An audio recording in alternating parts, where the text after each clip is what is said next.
I said I wanna rock.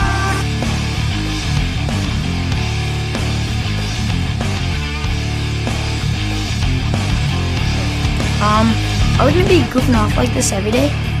We're not goofing off. We're creating musical fusion. Wow, you're amazing, dude. Thanks. I like to play.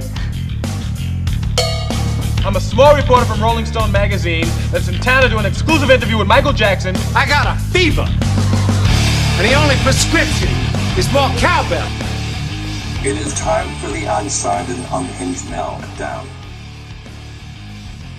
Hey everybody, this is Frank E.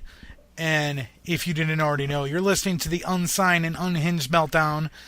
And I have with us a pretty awesome band by the name Else. How's you guys going today? Howdy. Good. How you doing? Hi, good. Well, I'm doing quite well. We only have 3/5 of the band, which I think that's passing, right? We're missing our power bottoms right now. We don't have the rhythm section, but you got the rest of us. Okay. And Nathan, you do guitar and vocals or just guitar? I just do guitar. Okay. And Kent does vocals and guitar. Yep, that's me. And Shane just does vocals. Vocals and a little keys here and there. Yeah, I was sensing that in some of the when I was listening to the music.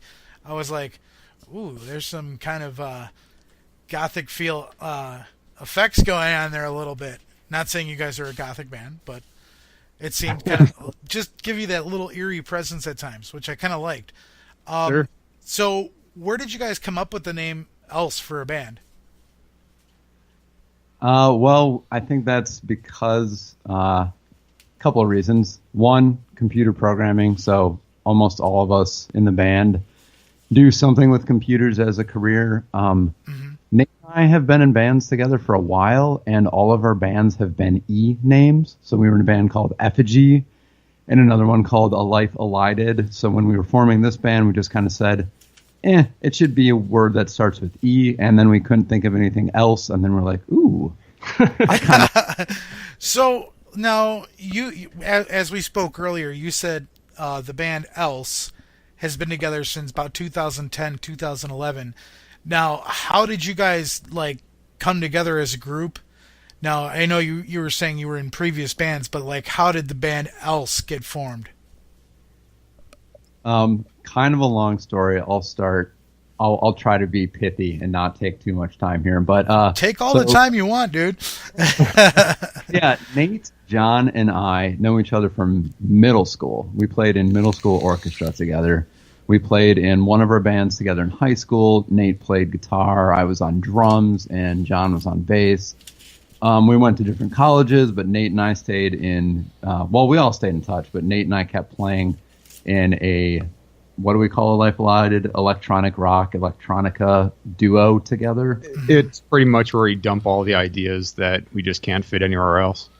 The leftovers. Yep. So we had a leftovers band, but then after college, Nate was moved back to the Milwaukee area. We decided, hey, we should actually be in a real band, not just a two-piece virtual electronica band together. So we did that and recruited and auditioned and had a hard time finding people. Nate, tell us about some of the drummers we auditioned, Nate. Well, I won't say any names to protect the not so innocent here. But let's see, we had you got to have that dun dun, right? Dun dun. Yeah, go ahead. Sorry. We had a drummer whose idea of a fill was just not to fill. Yeah, it was like a beat of silence at the end of every measure rather than a fill. That was always fun. Also had tempo issues too, but that's actually fairly common. Let's see, we had another drummer who was pretty good at the straight 4/4 stuff, but just couldn't get any of our other time signatures. Yeah, we've got a few. We're not that crazy, but we do have a few odd time signatures, and we definitely auditioned people who did pretty well with the straight ahead stuff, and then as soon as we'd throw another time signature, we'd give them a couple practices to get through it, and then we'd kind of go, this is unfortunately not working out. Yeah. And then my favorite was the Nazi. Yep. there's- Oh my! Now that's a story I got to hear. yeah. Yeah. Why do you call him the Nazi? Because he was. I mean, no ifs, ands, or buts about it. He was really good, which was unfortunate. We went out to his house and didn't notice at first. He was a nice guy. He had a really great sounding drum set. He learned the songs. He was playing in the time signatures. We were having a great time, and I think that's when I realized, like, the flag above his drum set.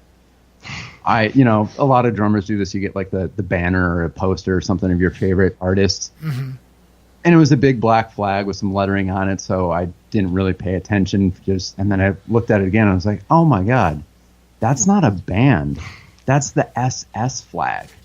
Like, long story short, that's our drummer. That's our drummer. No.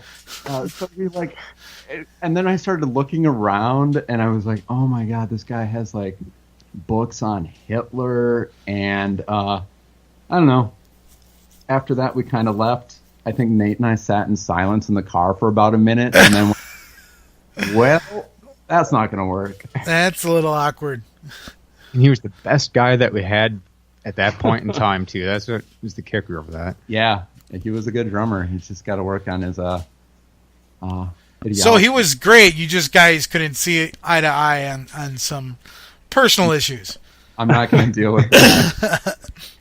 Now, eventually, to kind of catch you up to where the band is now, we actually found another singer, really good guy named Juan Del Rio. He was our original singer, and he actually introduced us to Joe, our drummer. Mm-hmm. Those guys have been friends for a long time. He sang with us for about a year, but then just kind of moved on, was just going in different places in his personal life. We actually still use some of his lyrics and melodies. We're still friends with him. But then we just kind of put out open auditions, and that is where we finally found Shane. And Shane has been with us for almost 3 years now, if you count from like the first rehearsal. Yeah. So it feels that way anyway. It sounds about right. I kind of started losing count a little bit, but yep. So that's our history. Well, I mean, every band has a history. It's just what you're going to make of it. So, looking at the music that you guys have sent me over, now I wish you guys would have sent me over more, because what I heard I absolutely loved, and now I kind of want to get the CD. I'm just saying. We'll do that afterwards. Now, the one song that really kind of stuck out to me right away was "Set Me Free." Yeah. Because there was that like effects in it, you know what I mean, like the keys and everything. Now, what's the meaning behind "Set Me Free," and how did you guys come up with it? Like, how did the writing process work for that song? Well, I'll start, and I'll let Shane finish this one. So most of our songs, most of the writing process is I'll come up with a riff, or Nate will come up with the riff, and we'll actually write the entire instrumental part of the song first. Like when the band started, that's what we did. Nate and I recorded like 24 demos or so together before we started recruiting other people. And I think "Set Me Free" was one of the later demos as we were getting, better at writing in our style. But yeah, you definitely nailed it with the electronics on that one. That is something we wanted to put in the forefront. Mm-hmm. That also has bowed guitar, which is another kind of one of our secret signature tricks from time to time. So I don't know, we just put together a song that we think is going to be really good, and then we kind of hand it over to Shane, and well, there you go. Yeah, and then we kind of loosely outline it, like say, we're thinking vocals here, we'd like this to be a clean break, or maybe not, and then just let them write. So like a designer handing off to a programmer or something. Not quite, but so I don't know, how do you actually come up with lyrics and everything? Yeah, so that's a really good question. And in this particular case, with "Set Me Free," I'm not going to say there's any one specific meaning behind it or anything, but I will say on at least a couple, and not to be cliche or anything, but breakups, they happen. There's definitely some influence in there with. Well, everybody has a bad breakup song. I mean, right. I mean, even hip hop does it. So the underlying theme, at least lyrically, with that one, I would say was sort of, and one of the lyrics you'll hear in the song is hoping time will set me free, and it's kind of like being caught in a relationship that you kind of can't feel like you can get out of, more or less. Mm-hmm. Right. So that's more or less my thinking with that one. But yeah, not any specific, So now where can the listeners get their hands on a copy of this? Do you have physical copies that you sell at shows? Are you on CD Baby, Amazon, iTunes? We do have physical copies.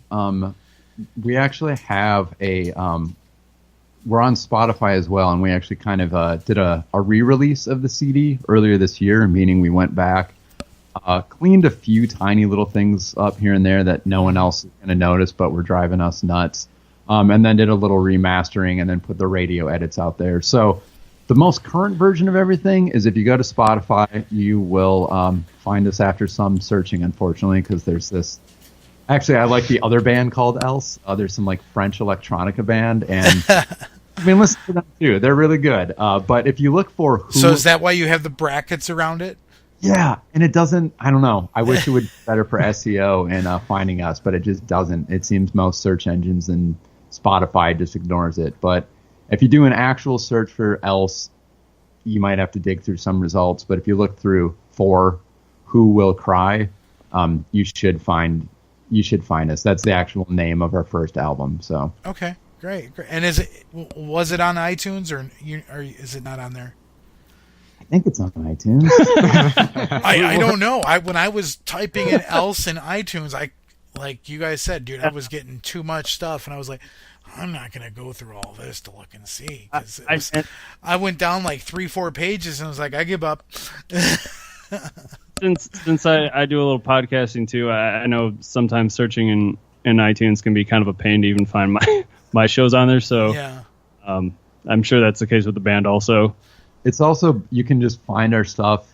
We've got like a Spotify player on our website, which is elsetheband.com. Mm-hmm. So we are Else the Band on Twitter and Facebook as well. So yeah, that's probably the easiest way to find us is Else the Band. Which right below the video, guys, I'll have all those links out there for you. So off the CD Who Will Cry, this is the song Set Me Free.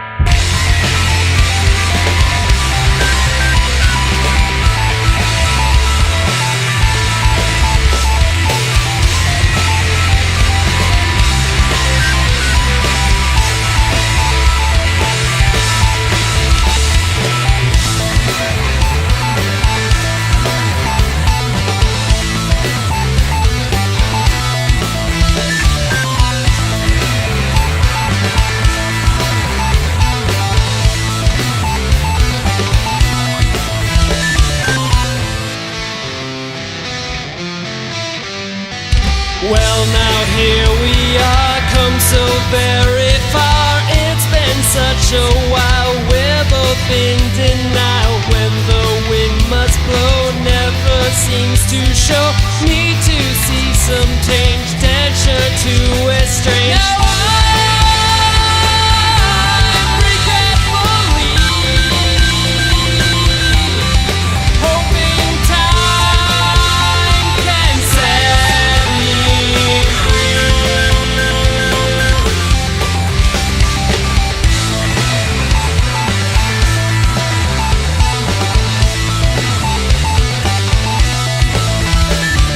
As I sit and see that can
we're back. I hope you guys liked that little ditty. I know I did. Probably my favorite song of the songs you guys sent over to me. That's cool. That is actually my favorite off the album, and one of my favorites that we have overall. And I think people like it, but it's definitely not a fan favorite. No, we hardly ever play I like it. Yeah. So now, getting into like social media, like we were talking about, with how you were, yeah, I can't talk right now. So you have Else the Band on Facebook and Twitter and such. How do you guys feel that social media affects the local music scene? I mean, do you feel it hinders you guys? Do you guys feel it helps you with promoting and everything like that?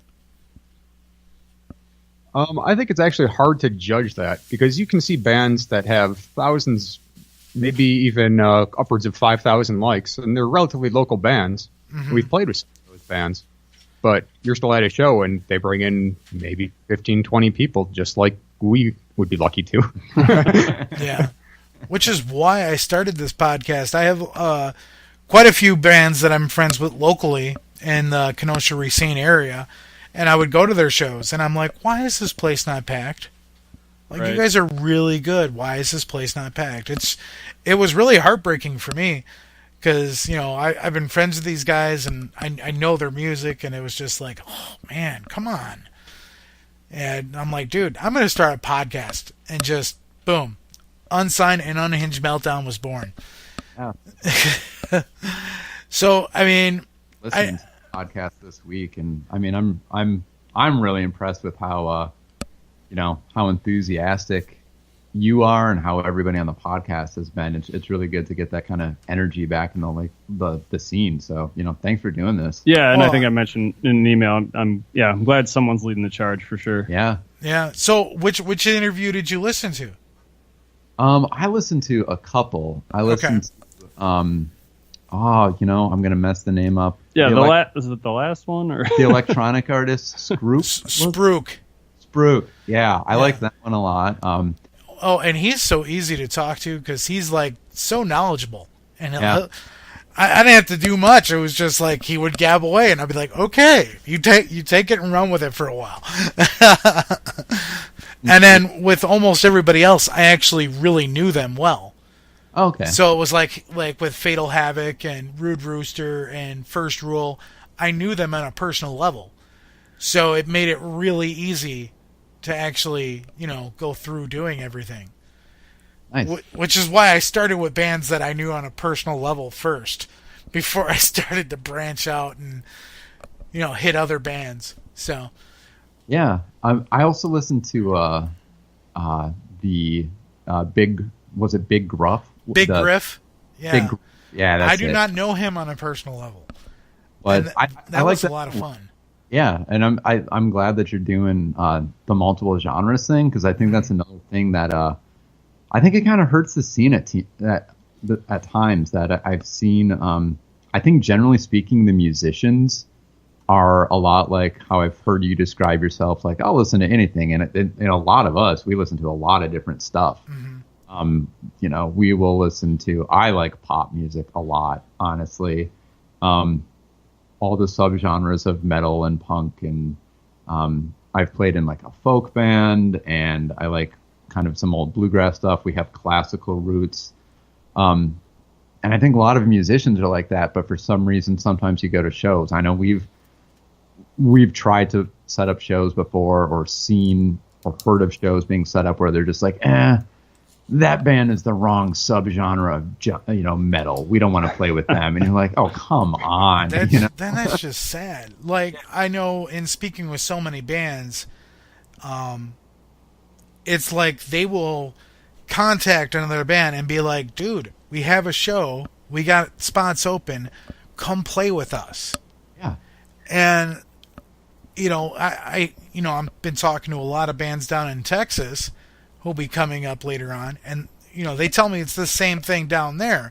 Now, as you listen with Big Griff, who is a different genre of music, and he's like, it's a fend for yourself kind of atmosphere down there, and I was kind of like, amazed that other artists are not willing to help other artists in that genre of music out there. I don't. Yeah, we don't get that up here. At least I don't know. What have you? I've noticed pretty much really, really friendly folks that we play with. For the most part. Definitely. Yeah, everyone's pretty friendly. Yeah. So I also find the best bands are also usually the friendliest somehow. Yeah. The bands that are so good, I think they could get away with being, mean if they wanted to, and instead they're actually the nicest people at the show too. Yeah. I've experienced I've experienced both. Yeah, sure. I'm not gonna say names or anything like that, but who you guys been around for about 6-7 years. Who are some of the favorite bands that you've played with locally? Well, I know what Kent's gonna say. Go ahead and say it for me. Sweet Talk. Yep, Sweet Talk. They're great. Yeah, that's our most recent show. We played with them. Jamie and Sweet Talk are going to be on the show, I think, in June. Yep, they're fantastic. Also, again, super, super nice. I don't know their new drummer all that well. I've only met him. I think his name is Brian. I'm forgetting, once or twice. But James and Travis are both awesome guys. Super friendly. We also played with a band called Bright Black at our last show. And I thought they were pretty awesome too. They also saved our asses because we messed up on equipment so bad on that show. I felt like an amp asking for 1/4-inch cables because we didn't have enough, and then one gave out, and I was like, oh man. But they were really nice about it. Yep. Pleasure. Resistance out of Racine. I'm really good friends with Mimi. Yeah, she's like my sister from another mister. Speaking of friendly people, yeah. Yeah, her and Joe are they're so awesome. Yeah. So, now have you guys toured outside of Wisconsin, or has it mainly been in the Milwaukee area? Mostly Milwaukee area. Okay. I mean, we haven't played outside of Wisconsin, have we? Where have we all played? So the furthest I think we've gone is Fort Atkinson, right? Mm-hmm. Or no, we did go to Toma once. Yep. That's right. Oh yeah, we went to Toma for Forever No More's farewell show, which was another really, really good band, but I don't think they're playing anymore, unfortunately. Which is another sad thing, but it happens. We can name probably half a dozen or more bands that we really, really liked. Lost a name at one point. One I'm still upset about is Red and the Wolf. Oh, I love their stuff. Yeah, there was a band that was, I think they were from the Kenosha Racine area, the Great Wall. They were really, really good. And then I had tagged them on some stuff when I was starting the podcast, and now their Facebook page is gone. I'm like, did they break up? And I met them through my friends in the first row, and they're like, they don't even know if the band broke up, but a few of the band members had unfriended them on Facebook, and I'm assuming that the band just kind of went different ways, which is really sad because they were actually really good. Mm-hmm. But I can definitely this is getting into business talk, which I don't mind because it's my podcast and I can do what I want anyway. But I'm going to be dropping the hat right now, and I'm going to do a shameless plug. The Unsigned and Unhinged Meltdown will now be hosting concerts. Wow. And our first... I'd applaud for you, but I feel like that would wreck the microphone balance. So maybe I can get Else on a show. Yeah. Coming up. We have the first show that we're hosting is July 21st at Hattrick's Bar in Kenosha, and it's going to be Static Signal, Hey Captain Knight, Audiophilia, and the Day Rollers. So I'm really excited about that, and it's also going to be Ashley's birthday bash. So cool. and Ashley does R&D for us. So nice. Have we played with Static Signal, or do I just know them? That sounds really familiar. It's possible. Anything is possible.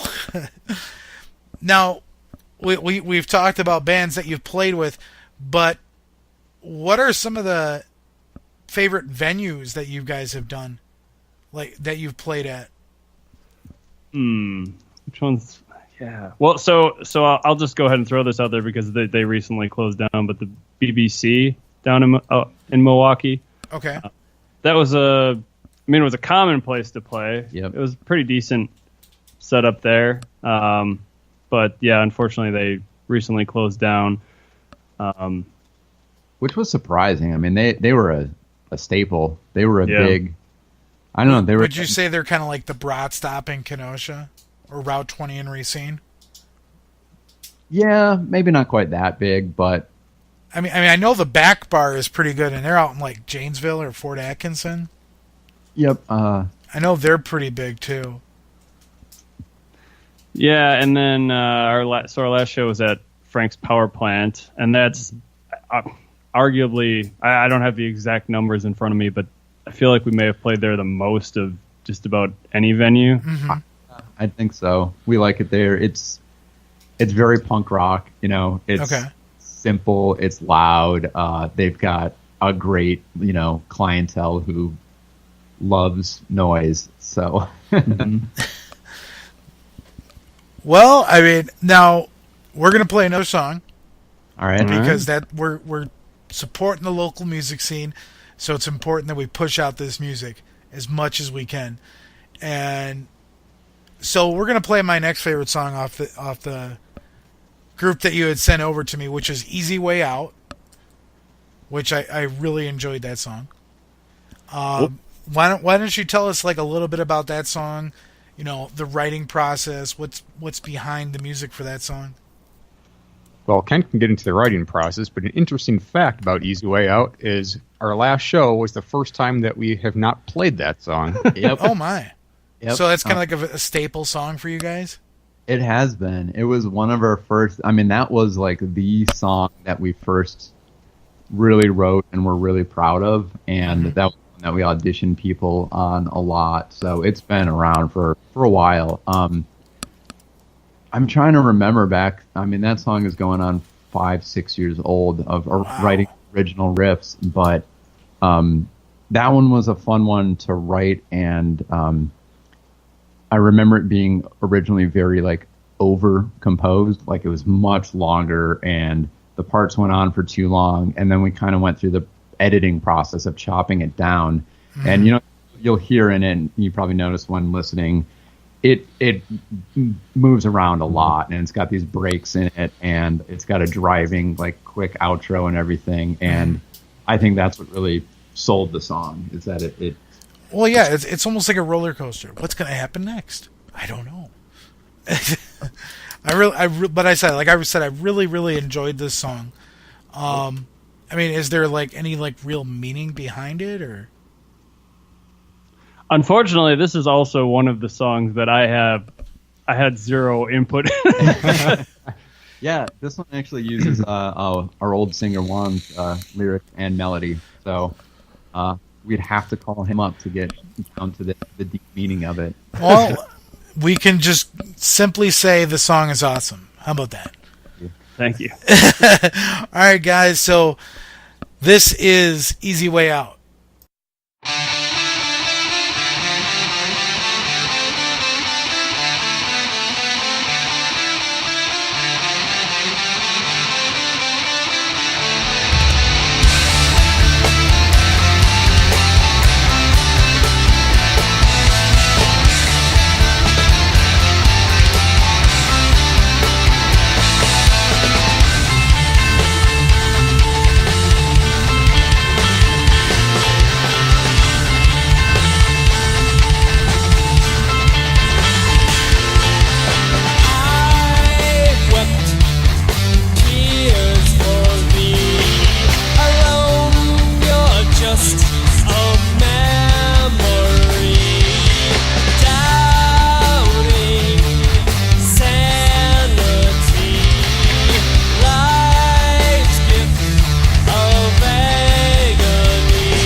right, that was Easy Way Out. Off the, is this your first CD that you guys recorded, or do you guys have more than one out? Yeah, it's our first CD. Like we said, we re-released it again earlier this year. Okay.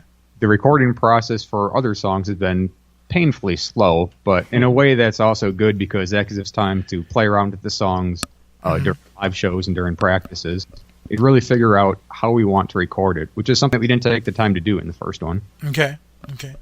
So that album can be found. Go buy it. Go and bug them at a show and be like, dude, Frankie said I should buy your CD. Let me buy it. And then, yeah, drop my name. I don't care. It's all good. It's all good. They'll probably be like, who? Because they'll probably have one too many beers at this point in time. But anyway, moving on. Now, you guys have obviously been around for 6-7 years, and you've played a lot of different venues from what you're saying. But I want to know what has probably been your favorite show that you have done, and tell me what is probably the most embarrassing moment that you guys have had on stage. Oh man, can I jump in with embarrassing right away? Go ahead. And actually, this is sort of a cheat. We'll tell an else embarrassment story, but I'm going to tell a story real quick about our high school band, Effigy. So, and this actually kind of relates to what we were talking about earlier about musicians supporting each other, but sometimes, the scene doesn't. We got invited. This was back when we were, seniors in high school, and we played in a similar-ish band, but it was decidedly softer. And we got invited to play some festival down in Waukegan. The promoters of the festival really liked us. We got the invite, went down there. They hated us. It was very, very heavy music, which we all like. It just wasn't what we were writing at the time. And I believe the quote was, keyboards are for Hanson, get off the stage. So, you're explaining it to me, and all I'm picturing is Michael J. Fox in Back to the Future playing Huey Lewis in the news while Huey Lewis is a judge saying, I'm sorry, you guys are just too damn loud. Yeah. That's what I'm picturing right now, is like that. Can you guys think of any embarrassing else stories? I know my personally embarrassing story that also ties into it was my favorite show as well. But no, I don't think anyone else realized it in the audience. We played a show, I think it was called, or it was at the Down and Over. Is that what it used to be? Yeah. Up and Under? Is it? They both exist. Oh, yeah. I didn't know this. So we played with Encryptor and Red and the Wolf, and it was a great show. I think we played first, second, something like that. And we got to sit back and have a couple of beers after and watch a couple of really good bands after us. But on the way there, I made it all the way to the venue, realized I forgot to bring my speaker. Had to drive all the way back home in a rush. Oh, that's right. Yeah, I was pissed off. And then by the time that I got back to the venue, I was a beer behind the rest of the band, so I started pounding a couple beers. Oh, my. So I was 4 beers deep by the time we took the stage, and I'm pretty sure I played like crap, but I thought I was doing great. And then I ended up closing the place down with a friend of mine, and I lost a very expensive jacket there. Oh. So. Yeah. He had his Hanson leather jacket. What about shows? Well, yeah. Sorry. I'll just because I can't really think of any embarrassing ones at the. I'm sure there's tons out there, but I'm gonna go with favorite shows. I think it's a toss-up, though, between our CD release party, which we had at a bar that unfortunately is no longer around, called the Whammy Bar, and our. Isn't that in Illinois? Maybe. I know there's a Whammy Bar down in Aurora, Illinois. Okay. There was a Whammy Bar in West Dallas, and I'm actually, this weekend, I'm finally going to go check out Roscoe's, which is a few blocks away, and is a new venue with the same guy running sound and doing booking. So yeah, I actually plan on checking out, I think it's Kilborn who's playing there on Saturday night. Oh, they're great. The other one, and I think we played with Kilborn also, right? Uh-huh. But the other one was we had a show we called our Bandiversary. That was just a year after. It wasn't a year after the band started. It was a year after I joined, but that was a lot of fun. Yeah, that was a good one. No. So let's just sit back and think about this for a second. Here's a deep question. Now, if you guys could go on tour, now my co-host Juan thought of this question, and he was going to ask that question repeatedly, but I stole it, and he's not here, so I can get away with it. Juan, if you're listening, cover your ears and just pretend that it's you talking. Anyway, so if you could go on tour with any band, whether they're alive or dead or broken up, and don't just say Chris Cornell because it just happened. For some reason, everybody was a Chris Cornell fan, and that was really kind of annoying, because I'll admit, I liked Soundgarden, I liked Audioslave, but I wasn't like, oh my god, Soundgarden is the greatest band in the world. Now, the album Super Unknown I thought was amazing, because I remember buying that, but I wasn't like obsessed with Soundgarden, but everyone was for like 2-3 days, and I thought that was kind of annoying. But anyway, if you could go on tour with any band, alive, dead, or broken up, who would you want to go on tour with? This is another toss-up for me. And so probably one of my favorite bands of all time is, and I know Kent's not a big fan, but Metallica. I can support that decision. I'm gonna get sandbagged here. If I can't choose Metallica, I would go Linkin Park, though. Oh, yeah. If it helps, I have something that's not Metallica. Okay. Here's my choice. All right. It would be a band called Catatonia. Oh, yeah. I've never heard of them. Now I'm going to have to write that down and look it up. They are on Pandora. That's how I discovered them. And this was years ago. They've been around forever, and I think they're still doing new stuff. And I feel like their style would just work really well with ours. Mm-hmm. I have a lot, but I'm going to go with Baroness, mostly because I would want to go on tour with them where they are in their careers right now. They're playing like rough, small size venues, and it looks awesome, and they're incredible. I think that would be really fun. If I'm going to go big, I would go with Muse or A Perfect Circle, probably, because they're both, like Muse a lot, they're too. both big. Mm-hmm. I think Muse would actually be, I mean, we have some of our newer material is definitely a little more pop synth inspired. It's pretty heavy, but we do have some of those like Muse like synth bass lines and things like that, and a little more melodic. So I think that would be pretty sweet. I've seen Muse, I saw their very first Milwaukee, first United States appearance in Milwaukee at the Rave Underground with just a few hundred people, and then I've seen them again and again at larger venues as they just keep getting bigger and keep blowing up, and it's always a great show. All right. Metallica and Muse and else. I'd go see that show.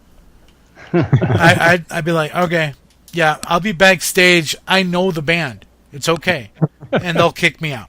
But anyway, so, speaking of going on tour and such, now we've talked about venues and we're talking about tours and everything.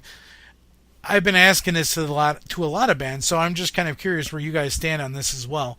Do you guys prefer the larger stages? Like, I don't know if you played at the Broad Stop or Route 20, but like a larger stage, or do you feel like the smaller bars where you're up close and personal with the audience?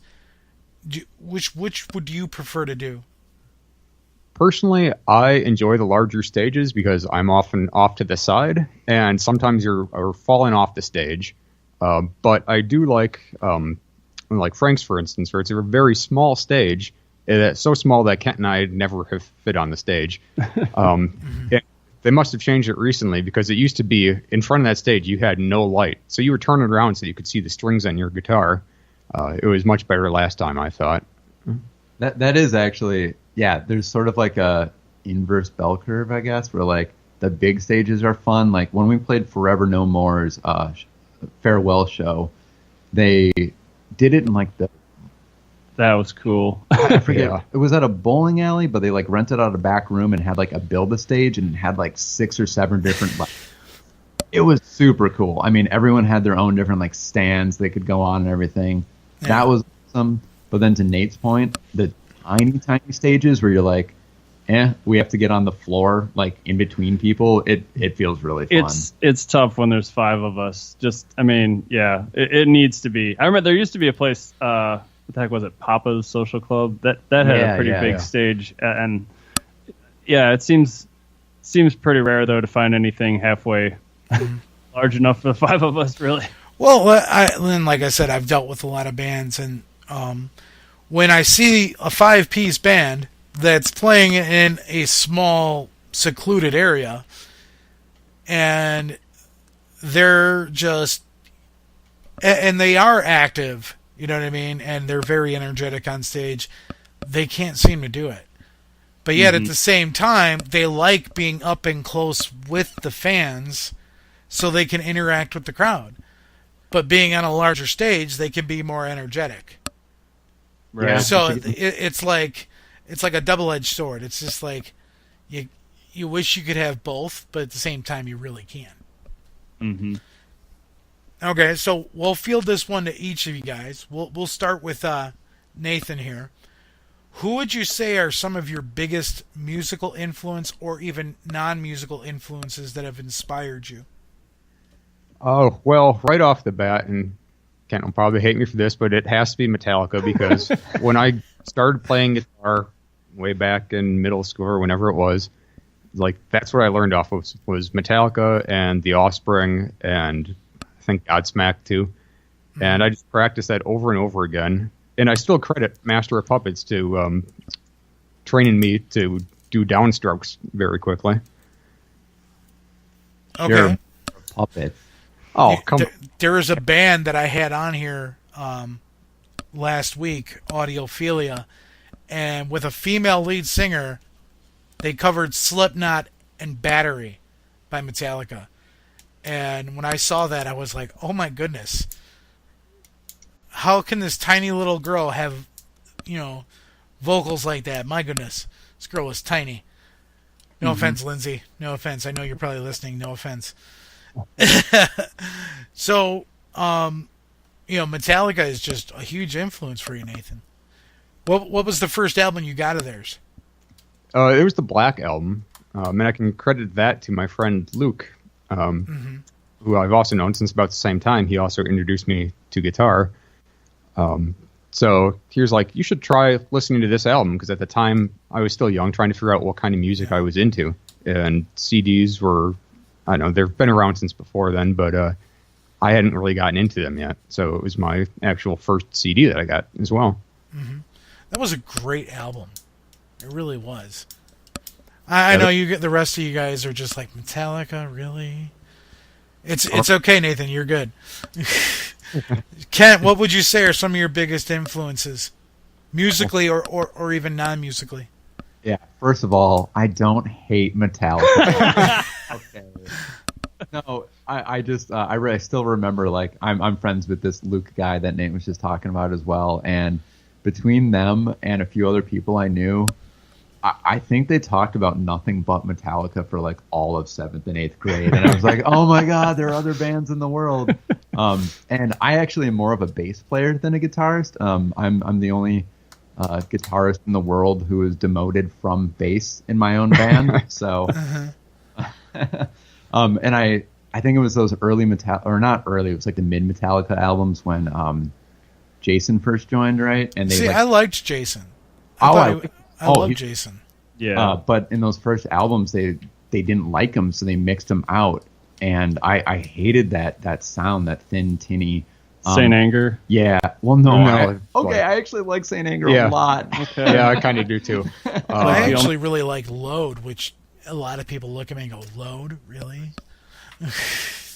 No, but I actually I really like the new Metallica, and I like Trujillo a lot. I mean, they're a solid band. They're just not a personal influence. I would have to go with, I really like all of the James Maynard Keenan bands, Perfect Circle and Tool and Pussifer. I really like Pussifer now. I like that. I've always liked electronic stuff, so I've liked 9 Inch Nails not quite as much as some of the others. Like I liked Stabbing Westward a lot, and I'm a little embarrassed by that now. They're so angsty. Why are you embarrassed about that? Sometimes they're a little too angsty at times, I think, but I still love the Prodigy, some of the 90s industrial things I loved. Twisted Firestarter. Yes. Smack my bitch up. Love it. And then, of course, that kind of carries into Rammstein, who's a big influence for me. I know Nate likes Rammstein a lot, too. And then probably ending with Muse, because I've got the classical background, too, and that was kind of one of the first bands that really kind of fused the classical with hard rock, with pop rock, and I love it. Which is why I like Nightwish as well. I do like Nightwish, yeah.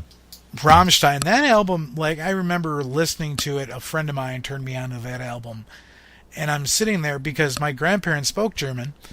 And I'm sitting there, and he's playing Du Hast, and I'm like, why is he asking me if I hate him? And he's like, how do you know what they're saying? And I'm like, oh, my grandparents speak German? Anyway, moving on. Shane. Yes, sir. What would you say are your biggest influences musically or non-musically? So pretty much everything Nate said, right up to the Black Album being my first CD, and to this day, actually, I have every album but Saint Anger. That's still the only one, and maybe I haven't given it enough of a chance. I don't know, but now there was a song that they did, and I want to say the album was Saint Anger. I heard a song, I think it was called Frantic. Mm-hmm. Was that on Saint Anger? It was. Yeah, I liked that song, but the rest of the album, I was like, what is this? Yeah, it was too different for me. Yeah. Maybe that's why I kind of liked it. I don't know. But yeah, and I mentioned Linkin Park already, huge influence. But I like all types of music. I mean, and I think I heard on one of your previous episodes that country wasn't country. I listen to country, but it's not like something I go out of my way to listen to. That's pretty much exactly how I am too. That and like R&B, I'm not a huge fan of. But anything like I would name my influences to anything like as far as John Williams, even, you know, stuff like that. Any sort of symphonic type of music I really enjoy. You know, I'd even go as far as to say music in video games. You know, certain games growing up or anything like that. Not quite that, but I'm thinking games like Myst way back when had some really cool atmospheric type of music behind it, and yeah, that's but yeah, all genres. I like Dave Matthews quite a bit, and I know that was another one you weren't a huge fan of, but yeah, that was like, man, thank you so much, Shane, for listening to all of my shows. I really appreciate it. Like, my goodness, you're just sitting there like doing research on me more than I've done on you, and I'm actually really flattered and humbled by that. So thank you so much. But seeing as we have all talked about Metallica, except for somebody, which we're not going to drop the bomb, it's okay. What would you guys say is your favorite album? Oof. Probably is the Black Album for me to this day. Okay. Was the song Fixer Off Load or Reload? Reload. I really liked that album a lot. Mm-hmm. I don't know that I have a favorite album because I suck at remembering what songs. Can I just go with favorite song? Sure. Go for it. I love what's it called? Anywhere I roam. Yeah. Wherever I do. Okay. I do this with our own lyrics all the time. I get it like 20% there, and Shane's like, no, it's not. Almost. Not quite that. Yeah, I love that song. Yeah, see, my favorite song, it was Creeping Death, and it has been Creeping Death for the longest time. But then when Load came out and I heard Bleeding Me, I was like, oh my gosh, I love this song. Mm-hmm. Like, that song was just like so gritty, and yeah. Started out kind of slow, then slapped you in the face. You're like, oh, you're going to rock now. Okay. I put some of the early Linkin Park up there too, but not to keep naming those bands. But the Hybrid Theory album was amazing. Yeah, definitely. So now, Shane, you've listened to the podcast, so you know the next question I'm going to ask, so I hope you're ready for it. All right. Everybody knows that Frank E. is a huge wrestling fan. Right. So if a wrestler came to you guys and said, I want to use you guys for my entrance music, what song would you hand them? I didn't put enough thought into it. Yeah. I do remember this from some of the other ones, and I put some thought into it. Okay. I actually think, unfortunately, it's not recorded yet. Some of our newer stuff would be best. I think Frayed would be awesome. I was going to say like Jerk or something, but maybe Jerk would be a good one too. Jerk would be good for a movie, I think. If you go just off title alone, it's Absence of Breath, but that would not make it good. for Taker, maybe. Yeah, it's possible. Yeah. Half of our new stuff would be the best, so you're just going to have to come see us at a show, or wait, like, I don't know when we're going to finally record again, but hopefully. I guess if I had to pick, what if we had to pick from our current album? Who Will Cry, maybe? I don't know. I would probably just go with Easy Way Out. Yeah. Well, yeah, because it's like an entrance specifically. So. It was always our entrance song, so that's what I'd go with. I can think of at least 3 songs off the new album that would be better for a wrestler. Well, I cannot wait to get my hands on that new album then.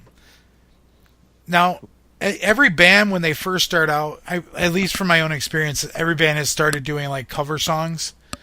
Now, did you guys like start doing cover songs, or was just all your own material right away before you started going off doing your own thing? We had a shotgun blast of new material. So Nate and I wrote about 25 total demos, of which only 4 or 5 have survived, I think. That's how we started. Mm-hmm. Now, have you guys done covers at all, or no? A couple, yeah. They didn't always go so well. Yeah. So kind of stopped doing them because we're just not that good at them. See, now, from my own personal opinion, if a band is going to cover a song, change it up, make it your own, so it doesn't sound like the same thing. There's a band that will be on here in the future called A Dying Ultimatum. They're from Chicago, and they actually covered All I Do Is Win by DJ Khaled. And that a really annoying song that when you're a DJ and you have to play it every 35 minutes because their girls are like, "Can you play Uptown Funk again, please?" And I'm like, dude, I just played that like a half hour ago. Can you play it again? And you're like, oh my God. I'll get to it. And you're like, please just go away. Just keep drinking your drink and forget. But they never forget. They just keep coming. And I'm like, oh my God. Another band comes to mind, friend of the band that we've played with before, Love Lies Bleeding. They do kind of, they have a different feel to kind of all their song. They do like songs. A 50-50 mix about, don't they? Like covers to originals and yeah. There's a band from Kenosha that I think you guys, like if you guys hooked up with them and did a show together, I think it would be a great show. And that's a band called Once the Sun. I know Once the Sun. Oh, yeah. I think you guys, like, the two of you guys together, yeah. I think that would be a show that would be like, oh, look at this. Keyboards galore. Oh, my goodness. Yeah. I'm like intimidated by them. I remember seeing them, like, at the Miramar when I was in college and not playing in any bands and going to see them open for, they were so good I don't even remember who they were opening for. But yeah, I've seen them a couple times. I really, really like them. Yeah, I seen them at Hat Tricks in Kenosha, and I was really, really impressed, and was just blown away. It's just like the keys, the vocals, and I actually ended up getting all their music. So play and sing at the same time. Yeah, and really. And at the same time, she was headbanging. Yep. I was like, wow. So the last song that we're gonna play for everybody is the title track off the album, "Who Will Cry." So please tell me that Juan did not write this song. No, it's actually Juan. Oh man! So the full story on it is Juan wrote it, inspired by. Help me remember. I'm trying Antoine to remember. Fisher's poem, "Who Will Cry for the Little Boy." It's a poem, and we're like, oh, that's a really cool topic, and we like the melody, and we like the words, and then we it was after he left the band, but we really liked it, and asked him if we could keep it. He said sure. We didn't realize it was just the words from the poem, like exactly. Yeah, and that's not cool. That's not okay. So we're like, okay, I like the "who will cry" part a lot. Let's change it, and so we changed every other word. So it's derivative of, but it's a totally different meaning, and it's one that Shane and I wrote together. I don't remember who started it. When he says every other word, he doesn't mean he means all the other words. Yeah. Well, then there you go. It was a co-effort, I think, between Kent and I. Yeah, it's kind of about not learning from your, society and humankind, not learning from mistakes and repeating patterns. And then it's also sort of always thinking that your generation had it right and that other generations are screwing it up. And so that's like the line, "Who will cry when we fade away?" Because I don't know. I think it's something that us millennials are feeling a little bit right now, is a lot of millennial hate. Meanwhile, we're saying like, hey, thanks for screwing things up for us. No one's going to cry when you fade away. Yeah. Man.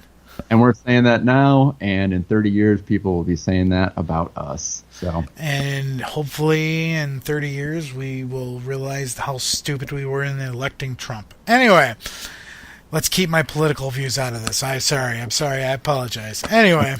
I wrote this before that, and I was thinking about,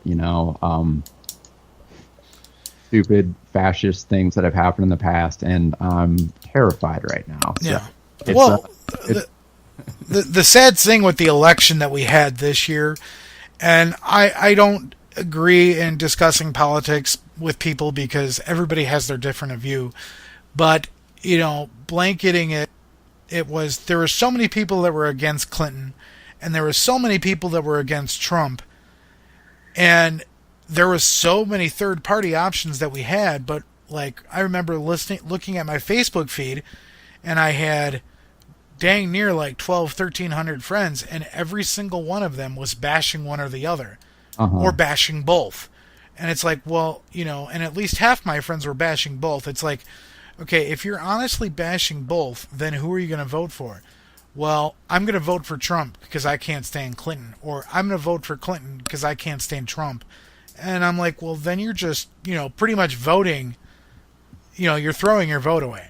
And if everybody had just voted for the third party, then we might have actually had a third party president. I don't know. We're not here to discuss politics. We're here to discuss music. Dwayne Johnson, 2020. Yeah, exactly. Dude, that's what I'm saying. I'm voting for The Rock in 2020.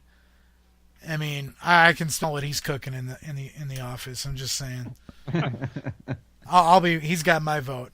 So anyway, thank you much, guys, for coming on. I really appreciate it. It was awesome. Yeah, it was a lot of fun. Really appreciate it.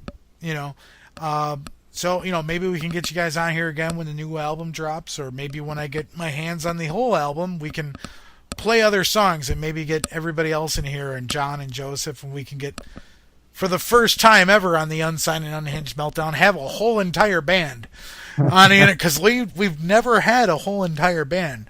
So, I mean, I think Joe is in the Twin Cities right now vacationing, and John actually lives in Madison, so it's kind of hard to get him out.